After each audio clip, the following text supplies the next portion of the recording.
Mbalamusizza nate bannayuganda yonna gye muli. Nze muzzukulu wa Mugema Katumba Gerald nga bulijjo.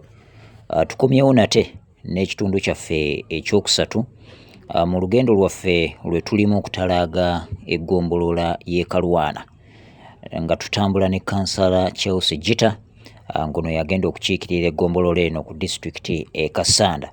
Ali mu kutalaaga ebitundu by'eggombolola bino byonna okutuuka ku bantu abalonzi mu bitundu ebyo okusobola ate okuba nga abanjulira enteekateeka z'alina ez'ekitundu kino singa babeera bamutaddemu obwesige okumutuma okubakiikirira ku disitulikiti e Kassanda. Tuyingidde wiiki ey'okusatu ng'atalaaga ebitundu by'eggombolola eno era nga ku mulundi guno twaggukidde mu muluka gw'ekikandwa ekikandwa mu ttawuni awo wennyini. Muluka guno wiiki eno gye tukubye emabega Kansala Chelsea Gita atambudde mu byalo eby'enjawulo ebikola omuluka guno okuli Kikandwa ttawuni yennyini kye kimu ku byalo ebikola omuluka guno ogwa Kikandwa parish, waliwo Kikandwa village, tutuuseeko ku kyalo Sula, tutuuseeko ku kyalo Lwenzo, kw'oteeka ku kyalo Nnyonjo wamu ne Kiteredde. Byemu ku byalo byasobodde okuba nga ate atabaala wamu n'okutuukayo. Okusinziira ku bye tulabyeko mu byalo bino byenkumenyedde Kikandwa ttawuni, Kikandwa village, Sula, Nnyonjo, Kiteredde, Lwenzo kw'oteeka n'ebitundu ebirala, ensonga y'ebyobulamu ekyali kyakusoomooza kinene nnyo mu bitundu bino eby'e Kalwana. Twatuuseeko ku ddwaliro erya Kikandwa Health Center 3 ly'eddwaliro eddene eriri mu kitundu ekyo. Naye kimu ku bye twazudde nti wabaddewoko oba oliawo obunafu mu bakulembeze aba Kalwana okuliyetinga oba okuteekawo ky'oyinza okuyita awareness, okumanyisa abantu services oba obuweereza obuli ku ddwaliro lino erya Kikandwa Health Center 3 wadde nti liyinamuko nalyo ebisoomooza eby'eddagala, eby'abasawo, ebikozesebwa kw'oteeka n'ebirala, era nga bwe tuzze tulaba ne mu malwaliro amalala ge tuzze tuyitamu mu miruka emirala.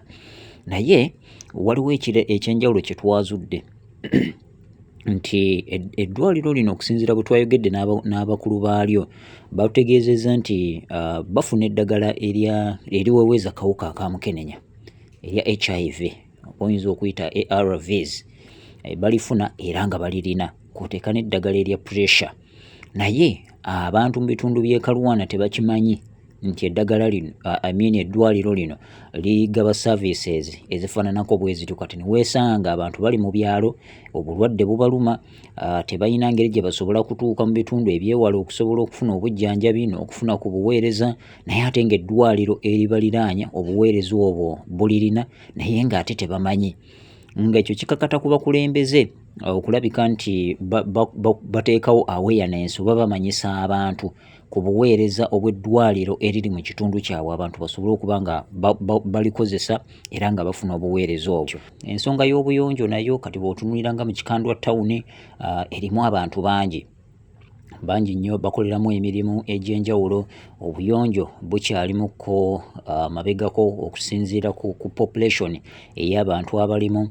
Weesanga nti zikaabuyonjo ezimu si nnungi, tezituukana na mutindo, ate ng'oba oliawo mu kitundu ekirimu abantu abangi era nga kikolebwamu kuba kati Kikandwa ttawuni etwalibwa nga commercial area eya Kalwana. Wendyesanze nti walina okubaawo omutindo gwa zikaabuyonjo ogulina okubeeramu, wandyesanze nga mulina okubaawo omutindo gw'amayumba agalina okubeeramu, n'omutindo gw'obuyonjo ogulina okubeeramu, kasasiro bwakuŋŋaanyizibwa n'ebirala ebiringa ebyo. Bwe batundira ebyokulya walina kuba nga wafaanana watya, naye bw'otunuulira bwe twatambudde mu kibuga eky'Ekikandwa twalabye nga wakyaliwoko obwetaavu bunene nnyo ku nsonga y'obuyonjo, byonna byonna ng'ate bikwata ku byobulamu. Ku nsonga y'enguudo eyo nayo yasangiddwa nga kukyali kusoomoozebwa kunene nnyo mu bitundu bino eby'Ekikandwa. Waliwo oluguudo olwa Bbanga Road luva mu bitundu by'Ebbanga lugenda mpaka Wakayiba, mpaka Kawule ne lugatta eri ku Kiteredde Primary School. Oluguudo olwo twasanze nga teruli mu mbeera nnungi, olwetaaga okuba nga ate lukolebwako, kubanga bw'olaba nti luba lugatta ebitundu Bbanga, Wakayiba, Kiteredde, Kawule, bitundu bingi binene nnyo, ate ng'ebyo ebitundu birimu abantu bangi. Kitegeeza nti oluguudo olwo bwe luba nga lukoleddwako luba lusobola okwanguyako ku ntambula ey'abantu abangi mu bitundu bino ate eby'ekikandwa ne Kalwana yonna okutwalizaawo. Kyazuuliddwa nti oluguudo ono lwetaagamu ebigoma kubanga enkuba buli lwetonnya amazzi gasala, abantu ne baba nga tebakyalina we bayita, kati ebitundu ne biba nga biri cut off, ebimu nga omuntu tasobola kuva mu kitundu ekimu okugenda mu kitundu ekirala. Ebigoma byetaagisa ate ku luguudo olwo.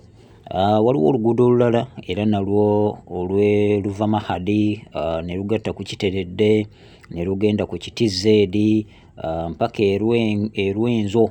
Oluguudo olwo okusinziira ku ebyo ebyazuuliddwa oba ebyalabiddwako, lwetaaga okuba nga luteekebwa mu local government ku district, kubanga luli wansi w'eggombolola, naye eggombolola erabika terina busobozi kubeera nti ekwasaganya oluguudo olwo kuba lunene, lutambuza abantu bangi, luyisibwako ebyamaguzi, lwetaaga okukolebwako okw'amaanyi ddala. Eggombolola kyetasobola kati nga lwetaaga okuteeka wansi wa local government ate ku district level okusobola okuba nga lukolebwako. Mahadi, Kiteredde, Kitizedi okutuukira ddala Erwenzo y'emu ku nsonga ate eyazuuliddwa mu kutambula okw'ebitundu eby'ekikandwa. Waliwo n'oluguudo olulala oluva wali ewa Mr. Bukenya,